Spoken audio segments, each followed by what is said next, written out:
Hey, hoopballers, are you into sports betting? Do you want to know why a certain game has a funky line?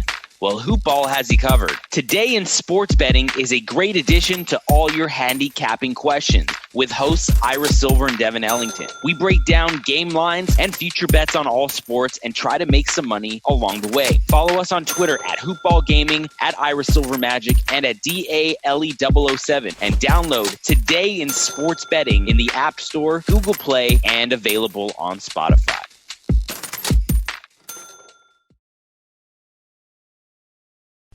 The following is a Hoop Ball presentation.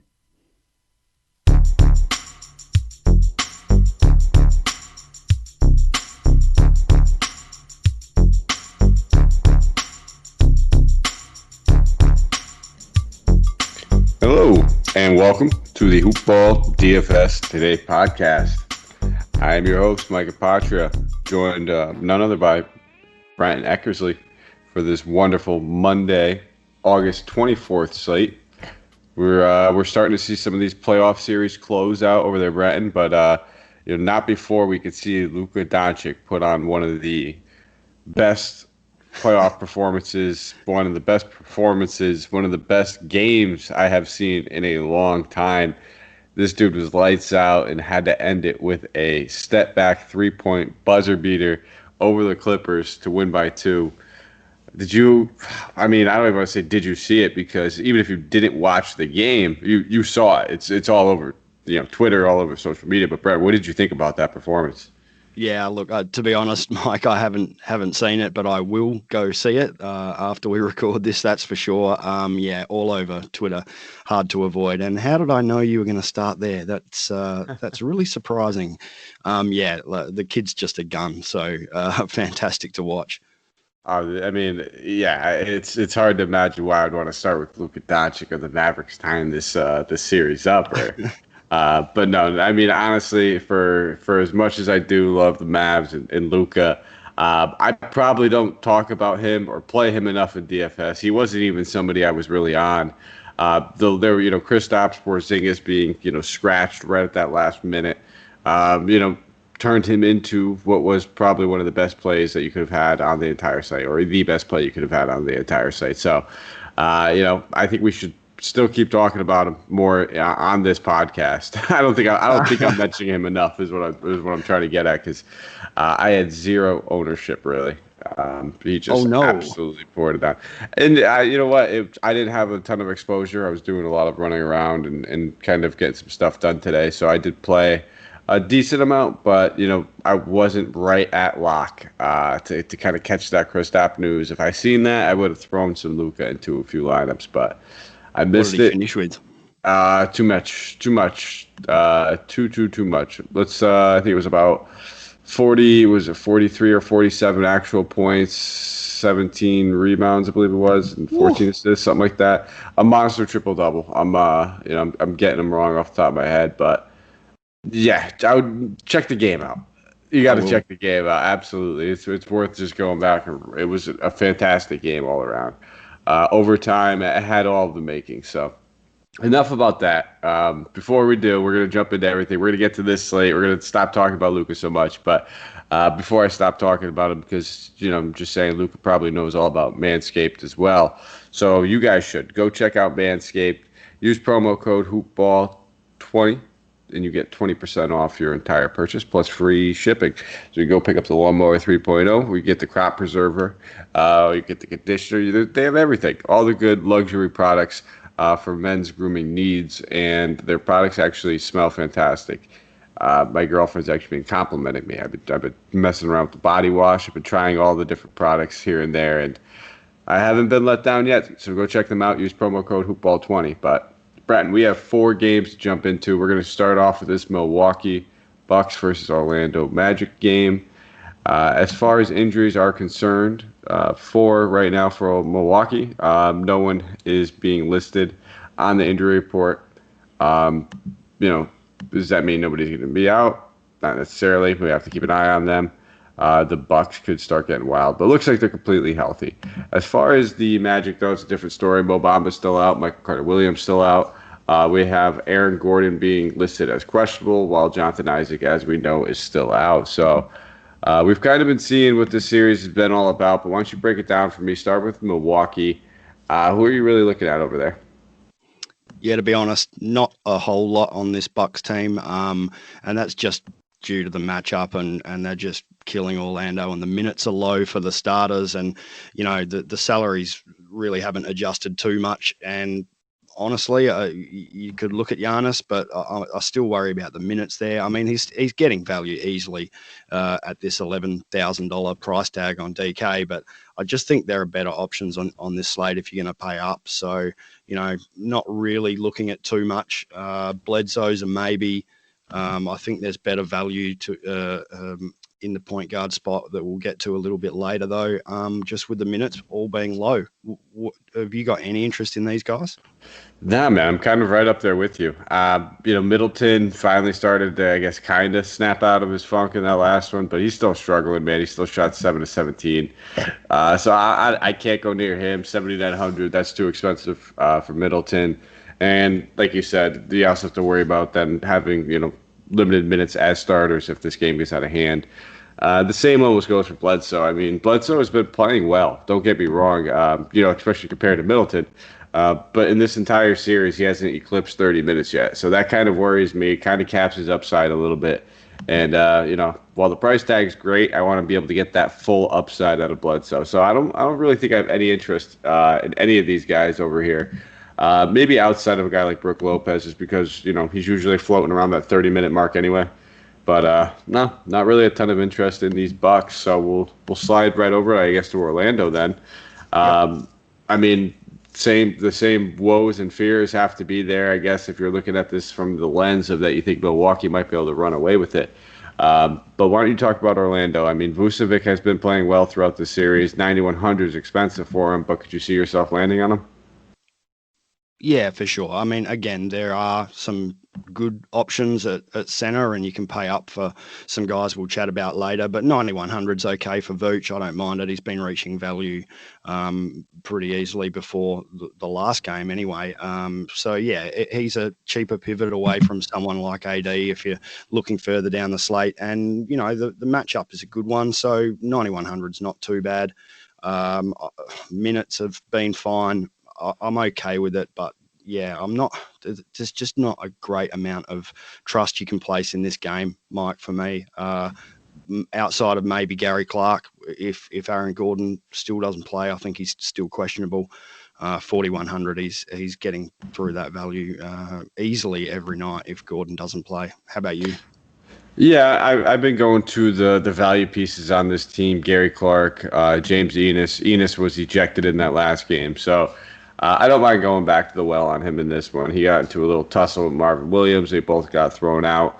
James only played about 9 minutes in that last one. So otherwise, he's pretty much had a floor of at least about 20 DK points in this matchup. So, I mean, I don't mind looking at Enos. I don't mind looking at Clark.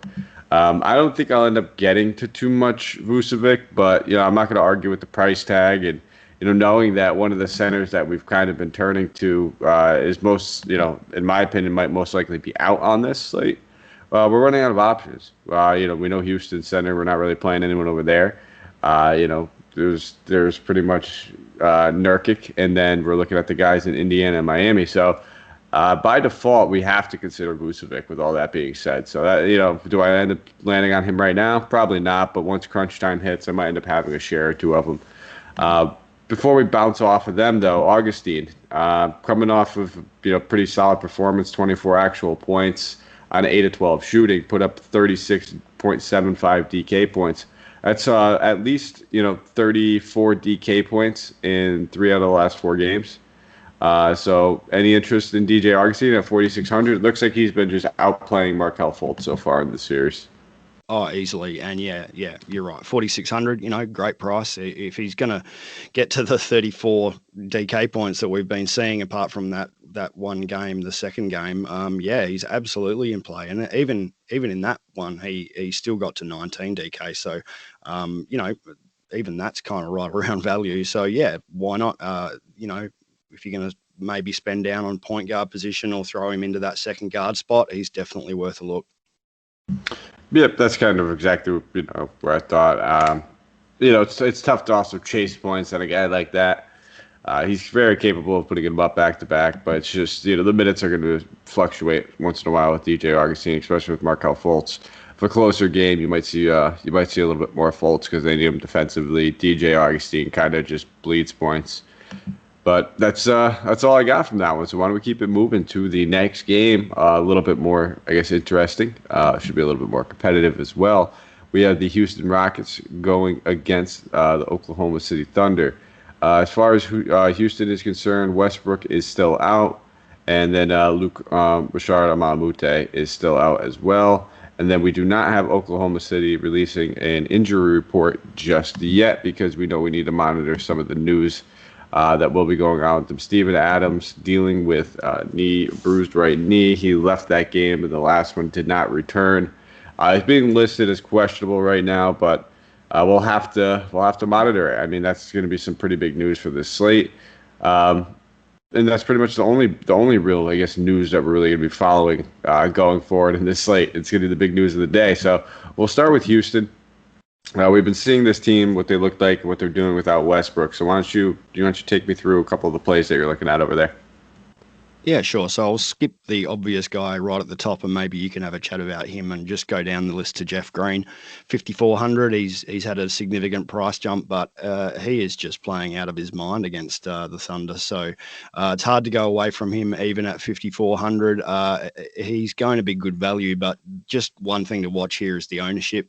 That may be way up there. So look, you could flip between him and Gary Clark on the Magic, who's 4,100. He's significantly cheaper, so he's worth a look. He's going to be a pivot play for me only. Daniel House Jr. has been playing really well as well in the last couple, starting to get up there at 5K, but 2 out of his last 3 against the Thunder, he's exceeded value easily. Even at 5K, no problems playing him there. He's pulling in boards. He's got 9 and 10 boards in the last couple and really low turnovers as well. So while he's shooting at this high clip, I think you can ride him a little bit longer and see what happens. What do you have any interest in anybody that I've mentioned or anyone outside of James Harden? Yeah, you said Daniel House, and that's a guy that kind of perks my ears up. I've been noticing what he's been doing, especially with the rebounds, and that's not necessarily by accident. It's just showing you that PJ Tucker has his hands full trying to fight somebody else off and box him out. So I don't mind looking at House at 5K. I actually probably prefer him over Jeff Green for $400 cheaper. Eric Gordon's actually been playing well since he returned from his ankle injury and got reinserted into the starting lineup. And the dude is shooting, so I don't mind looking at him, even though he's 6K. I don't like that price tag at all. But he's taken 44 shot attempts over the past 2 games, and he's really been shooting poorly. He's only hit 14 out of the 44, so a little bit of positive regression might come into play here. And if he ends up shooting 45 or even 40% on that type of volume, you could be looking at like a 35 to 40 DK point sort of game. So, yeah, terrible price tag. 6K is just an ugly price tag to pay for Eric Gordon. But as a pivot play, maybe in a lineup where you're not playing James Harden or something of that nature, and you just want to get some exposure, small forward eligible, I don't mind him either. Probably not going to be playing Covington or Green though. I think I'm going to limit myself to House and Eric Gordon, and then obviously Mr. James Harden. So. We can't ignore him. He's there. He's a beast. He's probably going to end up triple-doubling just because of what Luka just did. He's got to remind people who he is. 11.7 is an expensive price tag, but he's always very much in play for me, especially given the situation. So I think on this slate, I probably will have some James Harden. Yeah, you've got to have some of him, that's for sure. Westbrook's still out. Go hard at James Harden. Even at 11.7, he's pushing through that fairly easily most nights. I just don't know if I'm going to pay up for him a lot on this slate. I think there are guys around this salary, if you're going to pay top dollar, that may have more to play for. Not more to play for, but may just put up a bigger game. So, I'm in on Harden, just not high percentages. Absolutely. Let's slide over to OKC. These guys playing massive minutes in the last one for the Thunder. A lot of guys came out, stepped up, put up some pretty big performances, including Chris Paul, Shea, and Schroeder. So we'll start with the three guards, backcourt. Which guards do you have interest in, if any? Schroeder is now at 6,200, so that's a pretty big price jump from 57. He had a big game last one, but that was in overtime, 39 minutes. And he's only really scoring around 25 to 26 in two of the last three before that game. So he's risky for me. He definitely looks like he's getting towards full steam, though, so not a bad option. I'm just going straight to Chris Paul.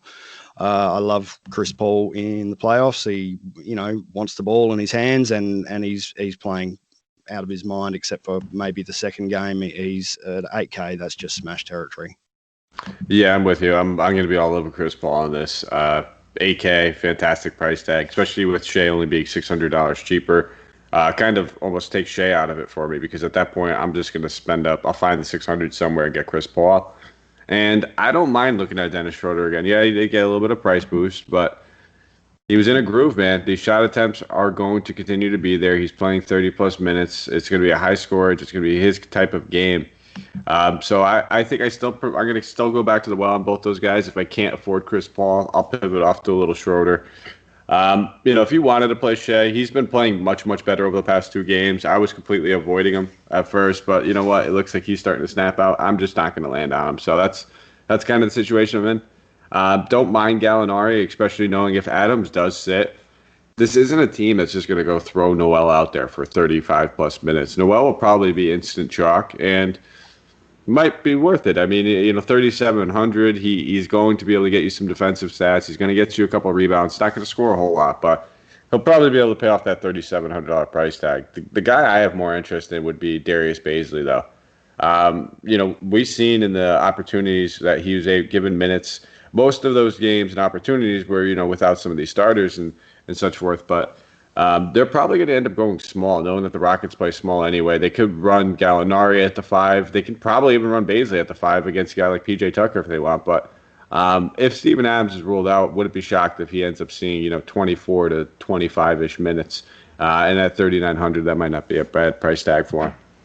Yeah, we are absolutely smack bang on the same page. Baisley, 3,900, and the other name for me, if Adam sits, was Gallinari. I watched the last one closely, and the ball's just in Chris Paul's hands. It's in SGA's hands, and it's going through Adams as well. If Adams isn't there, I think a whole lot more shot attempts come for Gallinari. And you're right, the small ball matchup, Baisley, if Adams sits, absolutely in play. His minutes have been way down, but of course, if you have a guy like Adams sitting, then someone's got to play those minutes, and you're on the same page as me. I think it's Baisley. I love some Baisley, 3,900. If he can get up to 20, 24 minutes, then that's great value. Yeah, and if you just try to look at that last game, Adams got 35 minutes in that game, so it's not like it was early in the first quarter and we could see exactly what happened, which in my thinking kind of benefits us. I hope I think Noel's still going to be in play. But I think, it's definitely going to limit Baisley's ownership. So those are the kind of guys I'm on. I'm going to be looking at Paul, Schroeder, Baisley are going to be my primary options, and then a little bit of Gallinari as my secondary. Yeah, cool. We're all over it there. We're both thinking the same thing. All right, brother. We are halfway through. We have 2 games left before we decide to, just keep running right through these games. We're taking them down like a freight train right now. I love it. Let's give a quick shout out to our good guys over there at MyBookie. Go stop over at MyBookie, guys. Use that promo code HoopBall, HOOPBALL. Get a nice deposit match. Go on there, try the basketball, get a little bit of I hope you could have took some Dallas Magic today. You would have been cashing out, feeling good about yourself. Luka love. But football's right around the corner. Baseball's going on right now. We have the prime of playoffs. There's not a better time to try your sports betting and wagering needs. And I couldn't think of a better place to do it other than the guys over at MyBookie. So, guys, go check them out. Up to the minute lines, fantastic games. You can even parlay. So, 2 games left, my good friend Brenton. We have the Indiana Pacers going against the Miami Heat. As far as injuries are concerned, Domantas Sabonis and Jeremy Lamb both still out for the Pacers. And then the Heat, they're dealing with a little bit more than that, though. Jay Crowder, questionable with a left ankle sprain. Iguodala is questionable left hip soreness, and Derek Jones Jr. is questionable with left ankle sprain. So why don't you start off with this Pacers team?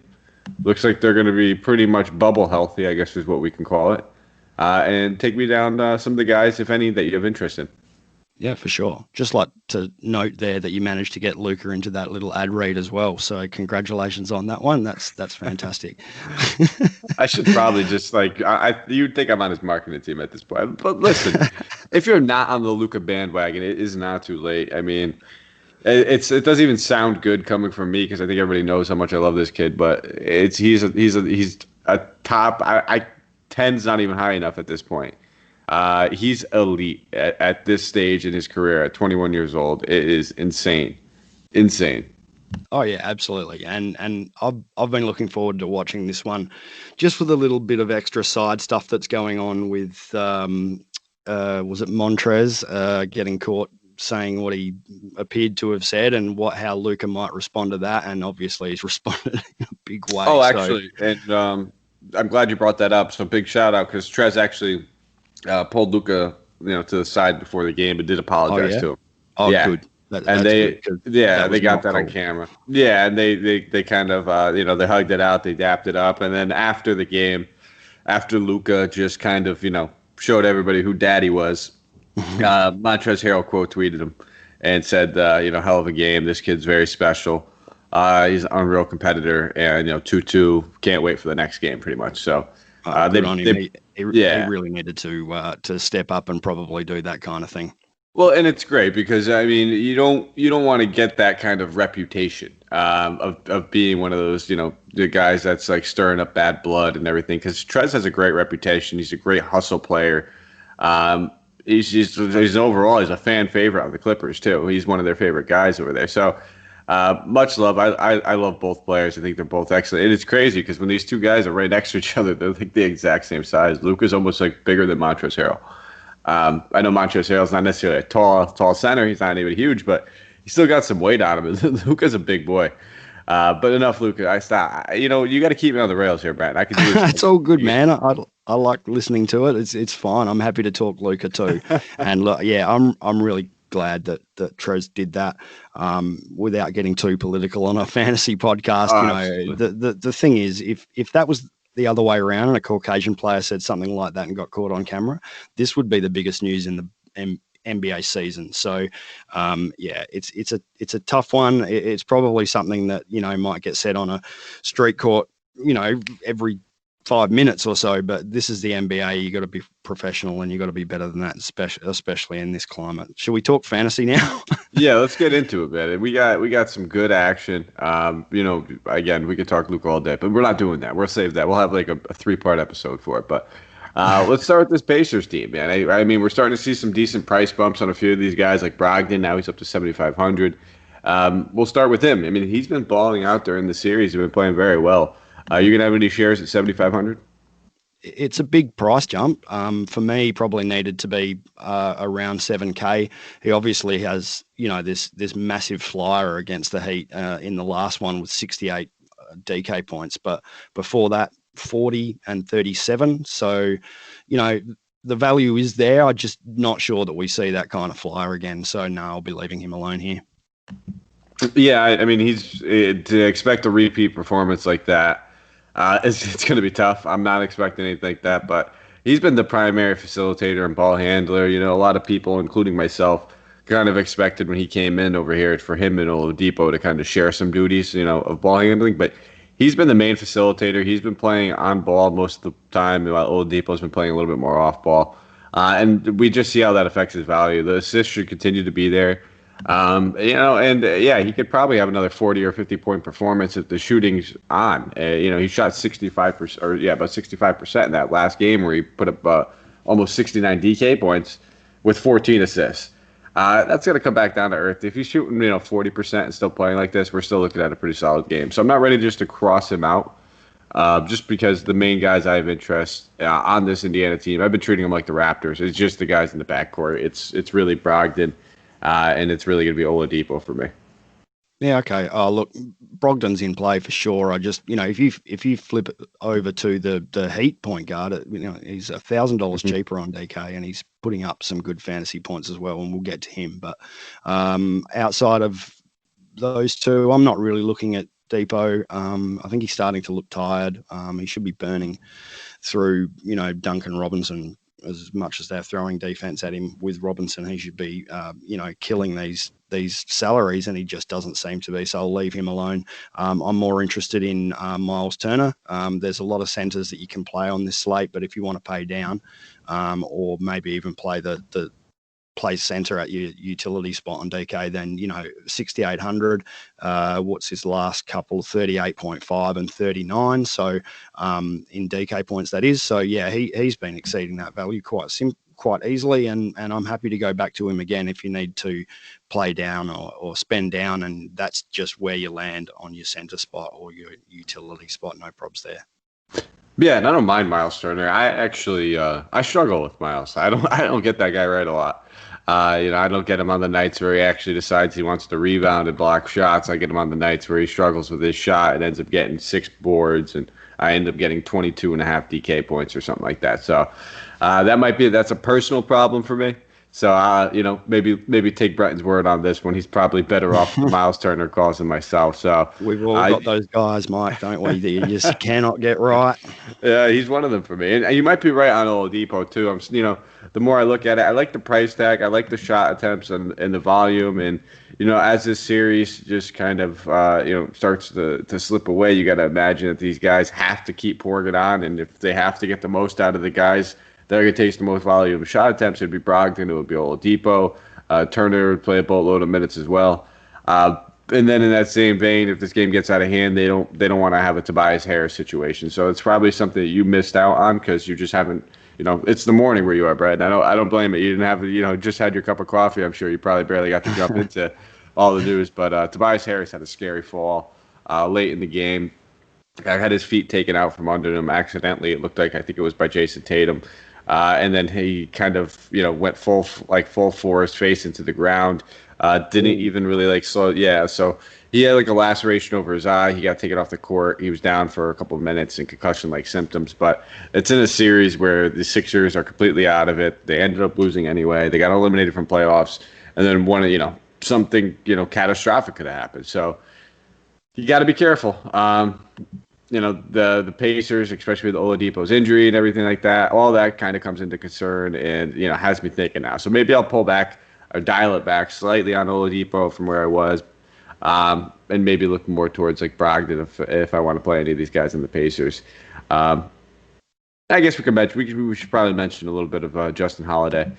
He got inserted into that starting lineup. It was Aaron that had been starting.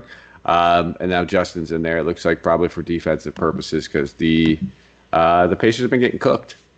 Plain and simple. They have. Yeah, and you spot on. He's in there to basically help guard Jimmy Butler. No, but nobody else seems to be able to do it. So, Aaron has just been pretty terrible since the bubble started, and Justin's taken over. So 4,200. That's okay. Even after a bit of a so-so game in game 3, he still got to 28 in game 2 DK points. Sorry, and yeah, he's okay. He's not a bad play at 4,200.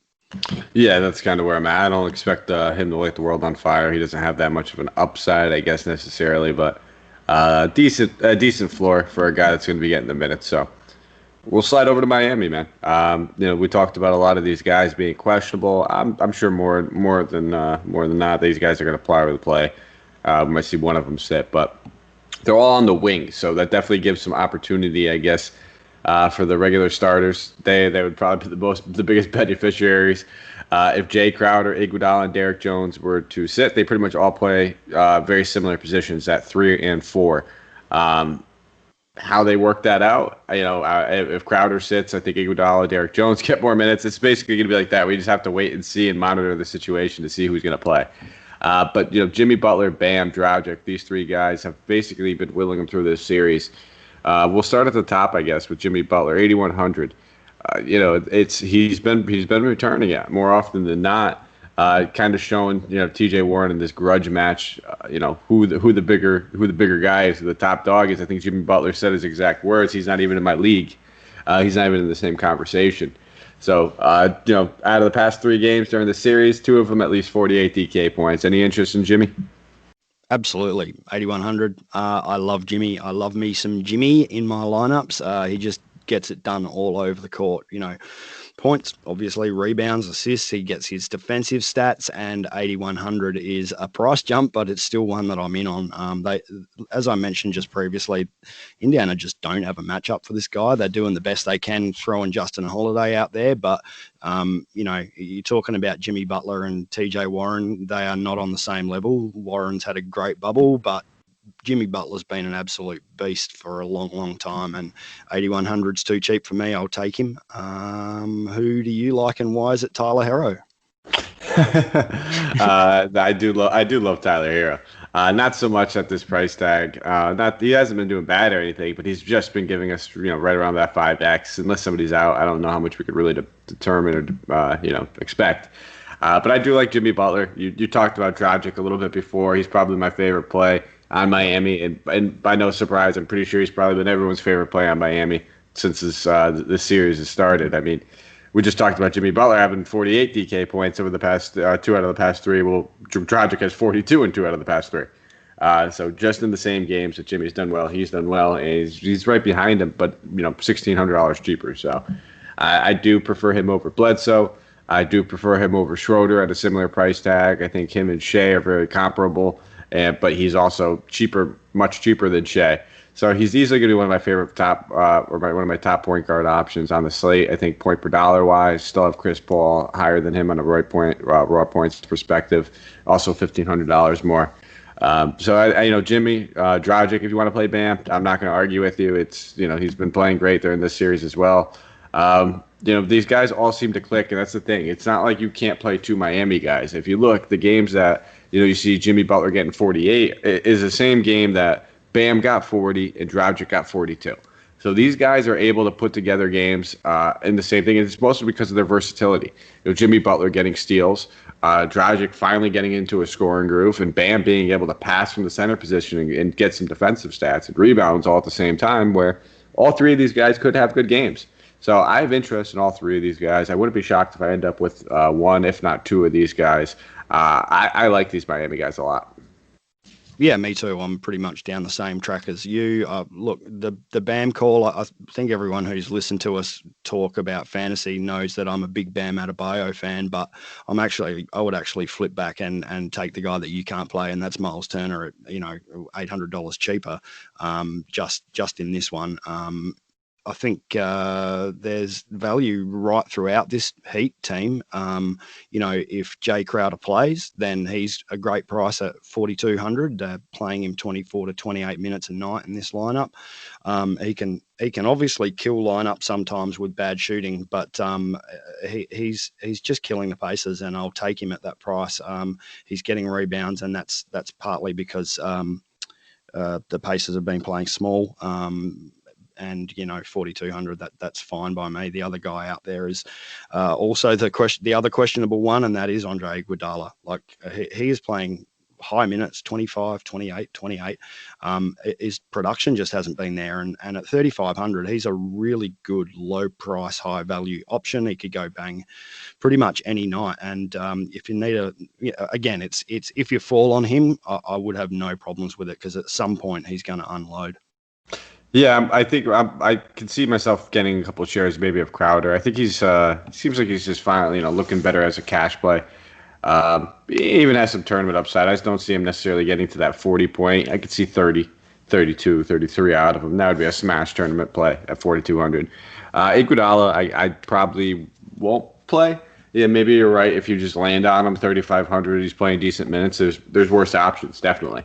I don't see the upside in him with all these other guys. He needs either Jimmy or Dragic to be out. He needs to have the ball handling opportunities, and when we see that is when we see the increased assists.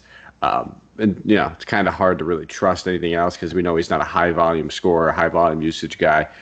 So I don't, maybe you're right. Maybe if we land on him, we could take a look at him. And that's just me. Hey, listen, could be completely wrong. We could see massive games out of both Miles Turner and Andre Iguodala, and I got my foot in my mouth. Yeah, we could. We also might not. I'd be much happier playing Turner than Iguodala, but yeah, it's just a tempting salary, I guess. That's all.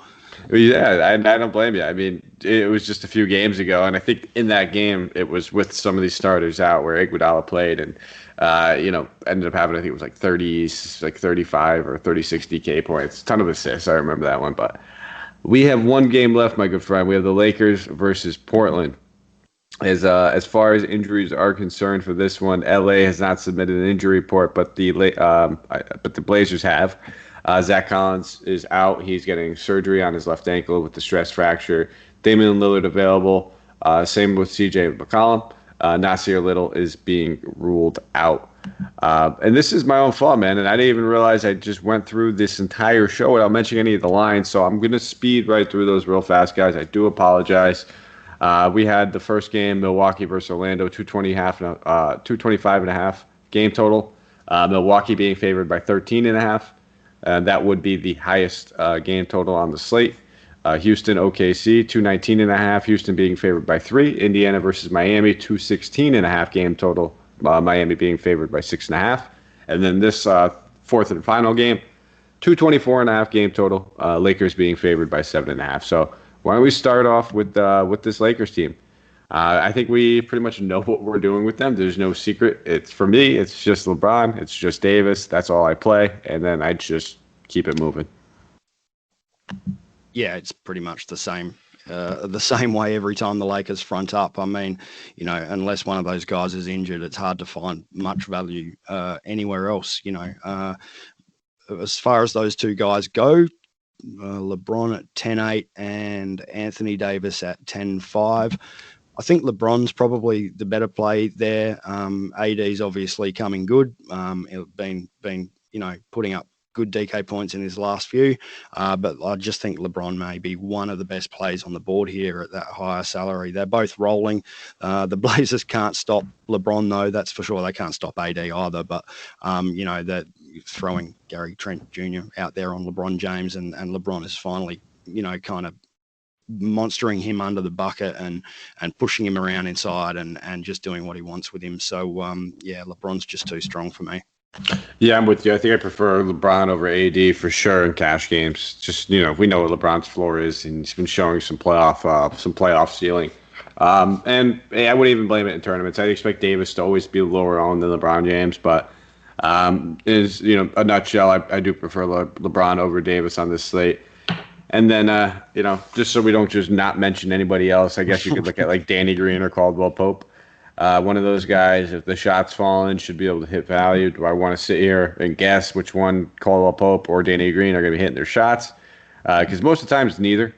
But if I had to pick one, it'd probably be Caldwell Pope. He just seems he's a little bit more, I guess, inclined to take double-digit shot attempts, while Danny Green doesn't even know how to get out of the right side of the bed in the morning right now. He's just hasn't been knocking down any of these corner threes, and LeBron just looks at him and like, it's weird. When you're on the Spurs, you had no problem hitting those against me.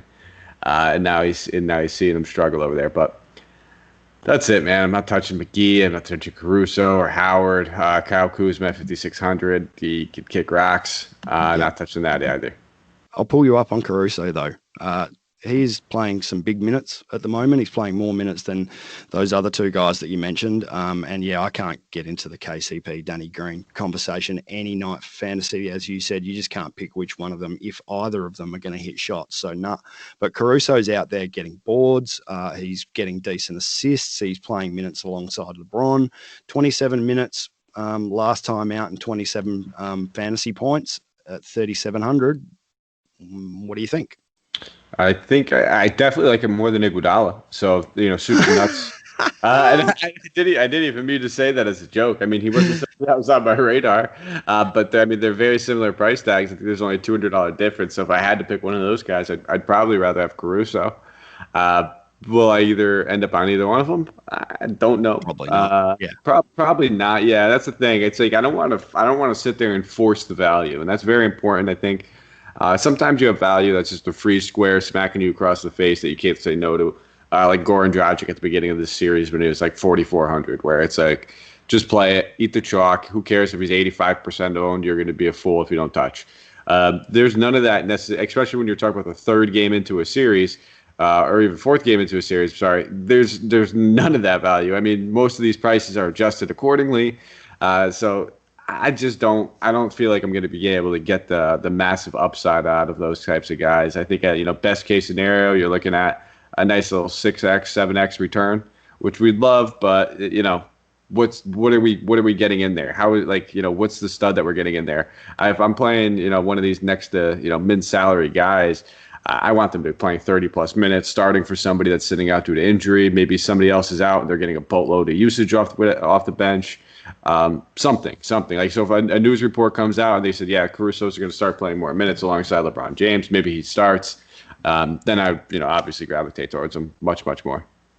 Okay, that's fair enough, man. I think, people have different strategies and different thought processes when they're going into their fantasy lineups. And as we go through these pods, I think we're up to number 5 now or something, there's some definite differences between how you play and how I might play. And one of those things that I really do like to do is try to pick the guy. It doesn't always work. In fact, it often fails. But the nights that you pick the guy that nobody owns and is playing 27 minutes, like in his last 3, he's played, 29, 17, and 27 minutes. So that's just a little teller for me. I go, okay, well, they're throwing him out there, and at 3,700, he can really, get a high 8 times value. Who knows what he may do. So I'll throw these guys in there. No, I'm not building lineups around Alex Caruso. I mention that kind of stuff, but I like to pick the guys that aren't going to be high owned. When Aaron Gordon's out and Gary Clark starts, everybody's going to grab Gary Clark, and I just think it takes away value from some of your lineups actually cashing. Oh, absolutely. Especially, let's be real. It really all depends on what contest you're even playing in. If you're playing in the cash game, we're not even having this conversation. Alex Caruso is probably not going to be on your team. There's just too much risk involved with that. But if you're playing in tournaments, you hit the nail on the head. You do want to differentiate. You do want to take chances. Whether if it's a single entry tournament, maybe you don't. But if you're playing in those 20 entry max, maybe a 3 entry max, 150 entry max, whatever it may be, you have to take shots on guys like this. Otherwise, you're really wasting your time. I mean, it's okay. If you're playing GPPs and you're trying to, actually do this the right way, you cannot expect to cash every single night. It's a near impossible task. I mean, you'll be lucky if it's once out of every 3 days. Right. What you're hoping for is that big fat return because you played a guy, maybe it's Alex Caruso who's super low owned on a night where the rest of your team just hits. You had the low owned guy that hit, and now you're counting your cash, and that made up for your losses the 2 days prior, or maybe your cash gains along the way paid for those. But it's not just soup to nuts. Let's just go out there and take shots and play a low owned guy. It's all in the context of what kind of matchups and games you're playing. But that was a great call, and I'm glad you brought that up with Caruso too, because it gives us a good chance to kind of explain how we look at things for our listeners. But let's slide over to Portland. Dame Lillard 10-9, so almost the same price as LeBron James at this point. Could you see yourself playing him? Yes, that's the answer. Yeah, right, that's enough. And it's all about Dame time here for me. They are, on the verge of getting thrown out of playoffs. When else would you want to play Damian Lillard if not right now? It's going to be all about Dame in this game. 10-9's a steep price tag, but yes, I am playing him absolutely. All right, so now the tough questions. You already said that you wanted to play some of those guys from Miami. You mentioned Miles Turner. We talked about some of those guys on OKC that were 6K and above. Chris Paul being 8. You're not going to be able to play Lillard and LeBron. If you're only playing one of those guys, which one is it? Lillard. I knew you would ask me this question. I had it already penciled down into my head, and it's still Lillard. All right. Just keep in mind that LeBron is coming off a 29 fantasy point game 2 games ago before game 3. So was Damian. But look, I just think it's fingers to the watch on the wrist time. Damian Lillard goes all out here to keep his team alive, and I want stacks of Damian Lillard. I can't blame you for it. I think both guys. I haven't kind of made my mind up on those two guys just yet. But it's a multiple type of build situation for me. So I'm probably going to hit up that 20 entry max. I'll probably have 10 builds with 2 studs in it, and 10 builds with 1 stud lineups. Whether it's Lillard as my main guy or LeBron as my main guy. Might even be a little hard in here and there, but it's going to be tough, man. We're going to have to be tinkering because, like you said, Chris Paul at 8K, we want some shares. Jimmy Butler around 8K, we want some shares. Dragic 6'5". Once you start to put 2 guys in there that just accumulate $22,000 of your salary pretty much, you could maybe fit one more of those guys, and then you got to start really, really not dumpster diving necessarily, but trying to find some decent value. So and that's why I like to pull the names out of like the dumpster dive names like Alex Caruso. If you're going to pay up for these guys on multiple slates, which is probably where a lot of us are heading when there's so many stars in this card, you have to find value elsewhere. So that's why I'm always going to throw up names in this podcast that maybe people aren't looking at or haven't thought of. That's part of my strategy. So Alex Caruso, sure, there are probably 4 or 5 other guys around that salary, but we have to find value, and we have to find, if we're doing multi-entries, we have to find different ways to build those lineups and also differentiate ourselves from the rest of the pack. I love it. Yeah, absolutely. Very well said. And people want to hear those names, and that's perfect. I'm sure, I think the main value play that I have in around that range that I'm super interested in would probably be a guy like Baisley. But if we do hear Steven Adams gets ruled out, early in the middle of the day tomorrow, everybody's probably going to be on Baisley. It's not going to be as much of a secret anymore. So it's still very well worth bringing up those guys. So we'll keep it moving, though, on Portland. We know where you're at with Lillard, but Nurkic, McCollum, Anthony Whiteside, the rest of the starters, any interest in those 4 guys? Probably a couple of them, maybes. I'm not going near Nurkic. He looks done. He looks cooked, exhausted, swamped, whatever you want to say. He was barely getting down the court in that last quarter, and the commentators actually made a big deal out of it, and rightly so. Not even running back on defense. I think he's cooked, unfortunately, which makes me like Dame even more. Carmelo's interesting at 5,800. He had a shocker, an absolute shocker in game 2. Most of the Blazers did, but he's reaching value in the other one. So there's nothing really around that price at small forward, power forward positions. So if he fits your lineups, I have no problems playing Carmelo Anthony. And away from Nurkic, the Whiteside at 4,800, he's right at value. He's not going to, blow things up for you or anything like that. He's probably more of a cash play maybe. But while they're running him out there, Twin Towers with him and Nurkic playing pretty much the same kind of minutes every night, he only needs 20 DK points, and he's a chance to get there. Yeah, I'm with you. I have interest in Melo and Whiteside. Don't mind if you want to play McCollum. He's always in play. It's just happens to be he's like a Miles Turner for me. I always happen to get him on the wrong night. I'm not going to touch Nurkic with a 10-foot pole. He does just look so lethargic. He does look like he's kind of hampering trying to get up and down the floor. Dude probably needs a little bit of a break. Keep in mind, up until the bubble, that he hasn't really had any game action of basketball. And then he gets thrown right into the thing. So Whiteside should continue. Basically been playing playoffs basketball since they entered the bubble as well. So it's telling on a few of them. It's really obvious with Nurkic. Who knows? He goes out and puts up 55 DK points. I'll let him. But he just looked out of sorts in the last couple. Yeah, absolutely. That's a fantastic call. So I'll go back to the I've been playing Whiteside. And the only thing I think I could possibly disagree with what you said about him is that I do think he still has some big upside. Even, we haven't really seen it. He's put up 20, 24, and 26 over the past 3 during this series. But he's played 26 minutes in at least 2 of these games. And we've seen what Whiteside can do in the past in 26 minutes. And he hasn't hit that double-digit rebound yet. He hasn't hit double-digit scoring. All it's going to take is for him just to get, a few of his own rebound, put-back misses and stuff like that, a couple extra block shots, and he's sitting at like 34 to 35 DK points. And I'm not saying that's necessarily going to happen in this one, but that's why I like playing a guy like that, because he has that decent, nice floor. If you're playing him in cash or whatever, you feel good about it.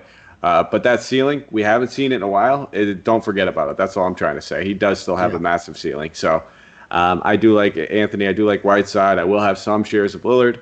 Probably not so much of McCollum. Probably not so much of Nurkic. But if you wanted to play McCollum, I get it. I just don't do it because he usually beats me. And then when I don't play him, he beats me anyway. So. It is what it is. All right, man. Well, about 48 minutes. Quick little breakdown for all 4 games. So, anything you would like to say? Why don't you let the good people know where they can find you on Twitter? Yeah, on Twitter, you can find me at Terrain72. So that's TERRAIN 72. Come and give me a follow. Absolutely. Go follow him. What are you guys doing? Good information, guy that's readily available who will answer your questions when you have them. So Absolutely. take advantage of it. Jump on it, guys. So you can find me at Mike Patra, MikeApotria. I was fielding some questions out there this morning on Twitter, so thank you for those who threw them over there. Love doing that kind of stuff, and that was mostly because we had some technical difficulties. I was doing a solo show. Everything was going good. The mic check was on. It was working, but for some reason, it said that they recorded a finished product, but there was no finished product there. So we do apologize over here at Hoop Ball. We pride ourselves on being able to produce a show every single day. And when we kind of missed the mark on that one, that was me. I'll take that one off the chin. It's all right, but we're back on it. We're back on the horse. We're looking to take down an SGPP tonight. So that's all we have for you over here at Hoop Ball and the Hoop Ball family. As always, guys, we thank you for listening. Go give that nice thumbs up, 5-star rate and review. And then, Brenton, I'll let you take us out. And, why don't you hit us with, I'm going to put you on the spot because I didn't even tell you we're going to do this. The one player who, let's say, is $8,200 or less, so it can't be a star, that you are excited about watching tomorrow or today. Oh, you have put me on the spot. Dragic. Let's just go with Goran. Love it. Love it. Big games from Dragic. I'm hoping from it too. So thank you guys for listening. Take care. Stay safe. And let's go crush some GPPs.